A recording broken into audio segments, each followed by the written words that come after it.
Saudi আরবের রাজধানী শহর রিয়াদ থেকে আমি আরটিভির সাথে সম্পৃক্ত হচ্ছি। দর্শকবিন্দু, সৌদি আরবে যে নির্বাচনী একটা আমেজ প্রবাসী বাংলাদেশিদের জন্য, প্রবাসী বাংলাদেশ থেকে যারা ভোট দিবে এবং যারা নির্বাচনী প্রচারণার শেষ পর্যায়ে এসে ওনারা কি ভাবছে এই বাংলাদেশের নির্বাচনকে নিয়ে আমি এখন জানবো দর্শকবিন্দু প্রবাসী বাংলাদেশিদের মতামত। সৌদি আরব প্রবাসী বাংলাদেশিরা আগামী নির্বাচনকে কেন্দ্র করে যে পোস্টাল ভোটিংয়ের মাধ্যমে ভোট দিয়েছে, বর্তমান সরকার যে সুযোগ সুবিধা করে দিয়েছে, তো ভোটের শেষ পর্যায়ে আপনাদের প্রচারণা কীরকম হয়েছে এবং কীরকম ফিল করতেছেন আগামী নির্বাচনের কেন্দ্র করে? বিসমিল্লাহির রহমানির রহিম। আমাদের যে দীর্ঘদিনের দাবি ছিল যে পোস্টাল ভোটিং, এই ভোটার যখন আমরা প্রবাসের মাটিতে থেকে যখন হইতে পেরেছি, তখন আমরা ঘরে ঘরে গিয়ে আমরা কিভাবে প্রবাসীরা ভোটার হইতে পারে সে সবাইকে আমরা সেই নিয়মকানুন দেখিয়ে দিয়েছি এবং আমরা বিভিন্ন জায়গায় আমাদের এই ভোটারের জন্য প্রবাসীদেরকে সহযোগিতা করার জন্য আমরা অফিসও খুলেছি। তাই আমরা আজকে 12 তারিখকে সামনে রেখে শহীদ জিয়ার আদর্শকে বাংলাদেশের মাটিতে বাস্তবায়ন করার জন্য এবং তারেক জিয়ার 31 দফা বাস্তবায়নের লক্ষ্যে এবং প্রবাসীদের জন্য তারেক জিয়া যে কার্ড করার সিদ্ধান্ত নিয়েছে, সেই সিদ্ধান্তকে সামনে রেখে আমরা সব প্রবাসীদেরকে বলবো যে আগামী দিনে যেন প্রত্যেকের বাবা মা সন্তান সবাইকে যেন বলে আগামী 12 তারিখে ধানের শীষ মার্কা ভোট দিয়ে বাংলাদেশ একটি স্বনির্ভর বাংলাদেশে পরিণত করতে পারে এবং গণতন্ত্র যেন বাংলাদেশ আবার ফিরে আসে। আগামী 12 তারিখে ধানের শীষে ভোট দেওয়ার উদারতা আহ্বান রেখে বাংলাদেশ জিন্দাবাদ, শহীদ জিয়া অমর হোক, মরহুম খালেদা জিয়া অমর হোক, তারেক রহমান জিন্দাবাদ। আমি সাখাওয়াত হোসেন আরমান, একজন সৌদি আরব প্রবাসী ব্যবসায়ী।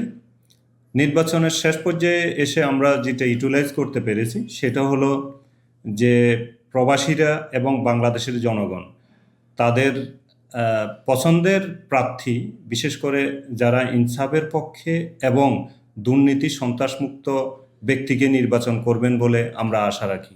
যারা সংসদে গিয়ে আমরা যারা প্রবাসী আছি এবং দেশের জন্য প্রবাসীদের জন্য কাজ করবেন বলে আমরা এই আশা ব্যক্ত রাখি। পাশাপাশি আমি বাংলাদেশ সরকারকে ধন্যবাদ জানাবো যারা প্রবাসীদেরকে পোস্টাল ভোটের মাধ্যমে ভোট দেওয়ার সুযোগ করে দিয়েছেন। আমরা এই প্রবাসে পোস্টাল ভোটের জন্য আমরা ব্যাপক প্রচারণা চালিয়েছি।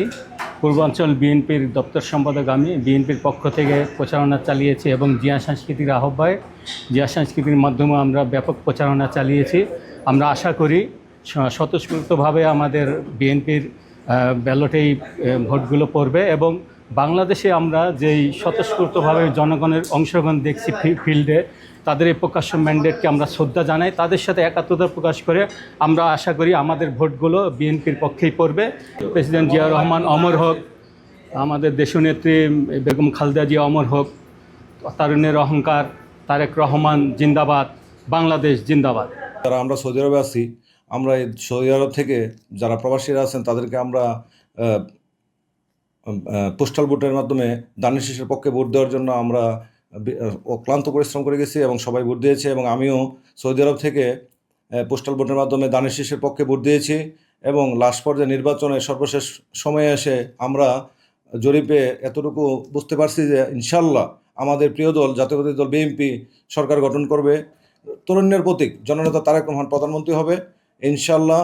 বাংলাদেশ জিন্দাবাদ, বাংলাদেশ জাতীয়তাবাদী দল বিএনপি জিন্দাবাদ। সৌদি আরবের রাজধানী শহর রিয়াদের প্রবাসী বাংলাদেশিরা আগামী 12 তারিখ নির্বাচনকে কেন্দ্র করে প্রবাস থেকে প্রবাসী বাংলাদেশিরা যে পোস্টাল ভোটিংয়ের মাধ্যমে ভোট দিতে পেরে খুবই আনন্দিত এবং ওনারা নির্বাচনকে কেন্দ্র করে নির্বাচনের শেষ পর্যায়ে এসে শেষ প্রচারণায় ওনারা জানিয়েছে যে যেই দলেই করি না কেন, যেই আদর্শের লোকই হই না, কিন্তু আমরা জাতীয়তা বাংলাদেশি। এবং বর্তমান সরকার যে সুযোগ সুবিধা দিয়েছে এতে করে সকল প্রবাসীরা এই সরকারকে ধন্যবাদ জানিয়েছে পোস্টাল ভোটিংয়ের মাধ্যমে ওনারা ভোট দিতে পেরে।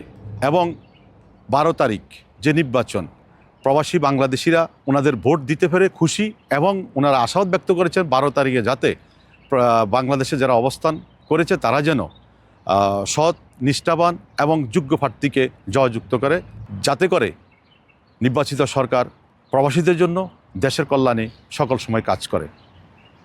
সৌদি আরবের রিয়াদ থেকে সোহরাব হোসেন লিটন, রিয়াদ প্রতিনিধি, RTV।